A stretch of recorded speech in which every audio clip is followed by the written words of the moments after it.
Hello, my dear spirited living family.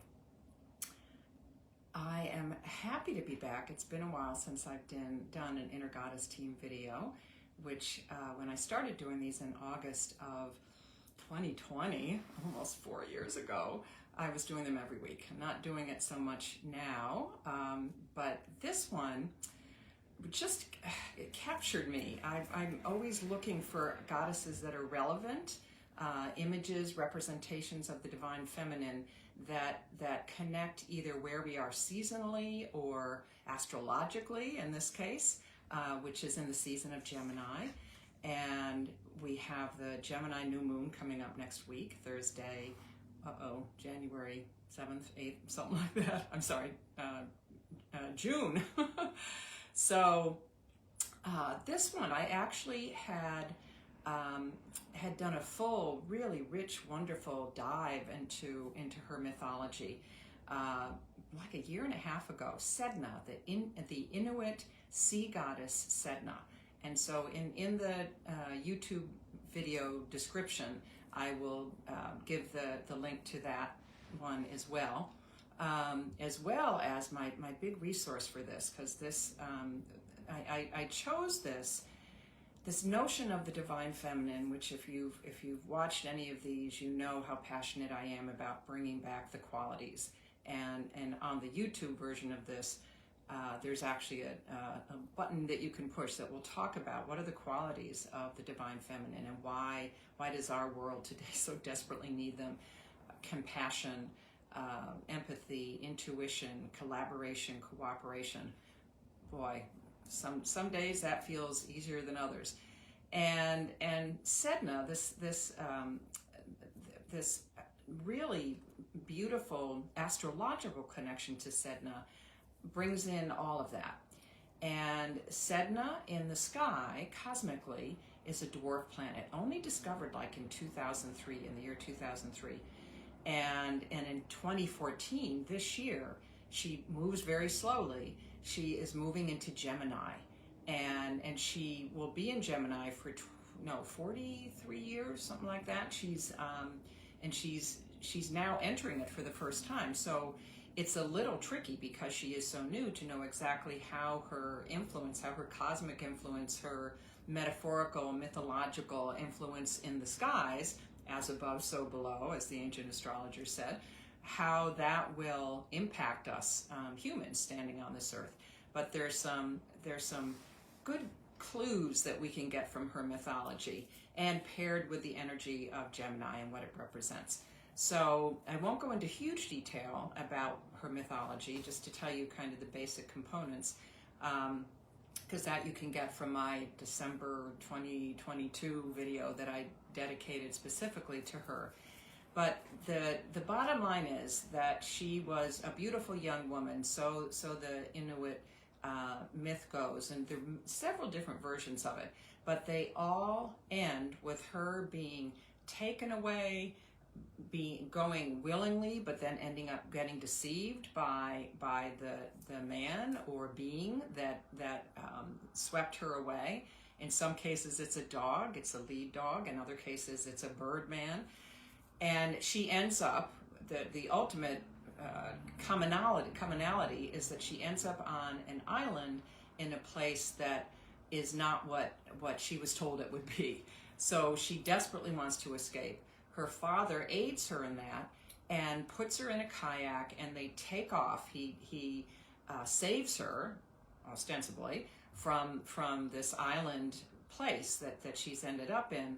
But the Birdman, that's the myth I guess I'll go with, because that explains why the seas get so wild as she's journeying with her father to go back to her home. And it is because he's trying to keep them from going. Her father recognizes that they will not make it, and if she remains on board. So he throws his own daughter, Sedna, overboard. And she grips to the side, and as she's gripping, he cuts off each of her fingers. And as each finger is cut off, a different sea animal is produced. A dolphin, a seal, a walrus, a whale. And ultimately, she sprouts a tail and sinks to the bottom of the ocean and becomes the ruler of the seas and the protector of all sea animals. So there's very rich themes in there. So the themes, even just so far with that, are abandonment and betrayal, and how you move through those really horrible periods in your life and transform yourself into your highest self, into your goddess self, if you will, and who you truly are. How do you access your inner magic? How do you access your true self? And there's a beautiful, and I will give the link to that, a beautiful website that I found called Forever Conscious. A beautiful writer, Tanaz, I think, yeah, is her name. And again, I will give that link in the YouTube description as well.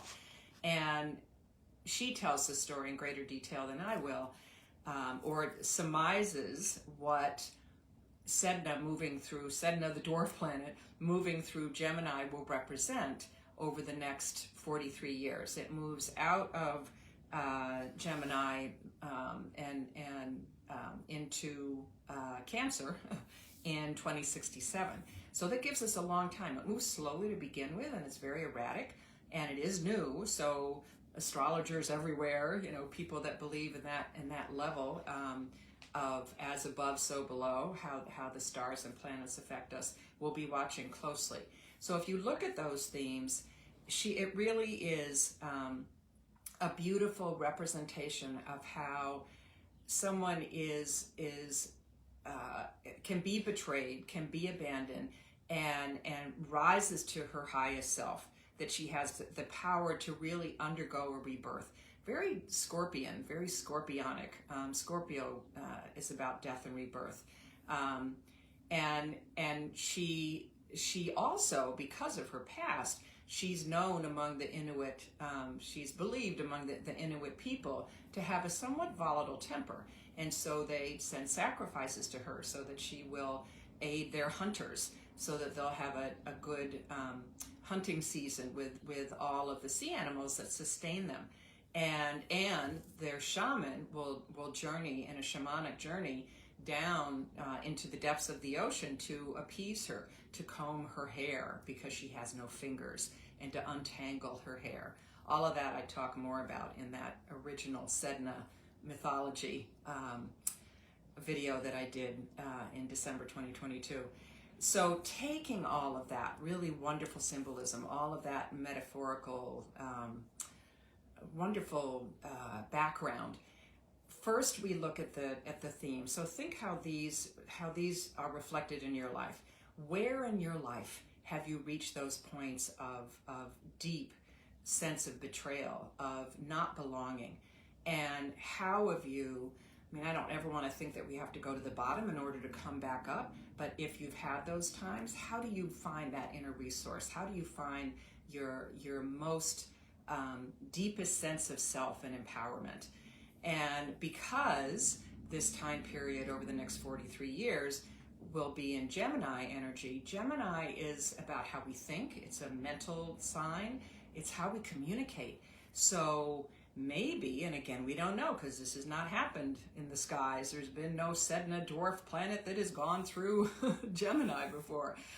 And how will our communication be changed? What kind of revolutionary new ideas will we have of, is it AI, of communicating with each other, of speaking, teaching? Storytelling is a big piece of Gemini energy. How we perceive the world could change in very interesting, deep, transformative ways, and then how we communicate, how we perceive the world. It's also, Gemini is an air sign, which makes it very social and friendly. So maybe this will be a point, maybe this is another theme to follow if this resonates with you. Will this be a time for you to find out, where Sedna in Gemini is in your chart? And will this be a time for you to find your tribe, for you to find a sense of belonging? That's how we use all these metaphysical symbolic energies that come through the planets, and really through all these images of the divine feminine that I bring up here a couple times a month at this point now. What else do I want to tell you about it? Yeah, birthing new stories, new scripts. So I invite you, as I always do, what are the questions you need to ask yourself here? What new story do you want to live into? How can you use this story of transformation and empowerment that Sedna represents in your own life? I mean, there's ways, I think I talk about this in the 2022 video I did about her. Get a goldfish, name her Sedna. You know, there are ways, being a ritualist, being a lover of ceremony, it's all about symbols. I always say that symbols are the language of the unconscious. So that's what all of this is. Whether you believe in astrology or not, or believe in goddesses or not, they're all symbols. They're all metaphors for universal themes for all of us. So I invite you to play with all of them today and see how you can bring the energy of Sedna, the dwarf planet moving through Gemini for the next 40-something years, how you can bring that into your life and transform the areas, go deep, heal the wounds that need to be healed, and then come out and help other people do the same. So that is my story. And the chant that I wanted to do, I didn't want to do the same one that I did when I did Sedna before, but this one is a transformation chant, which I love. Hey, Terrell, lovely to see you. Yes, metaphors. And this is one of those transformation chants. And it goes, she changes everything she touches, and everything she touches changes. She changes everything she touches, and everything she touches changes. And you can turn that into your own personal, just talking about the goddess or she being you, you could turn it into your own personal chant. I change everything I touch, and everything I touch changes. A little bit of magic there.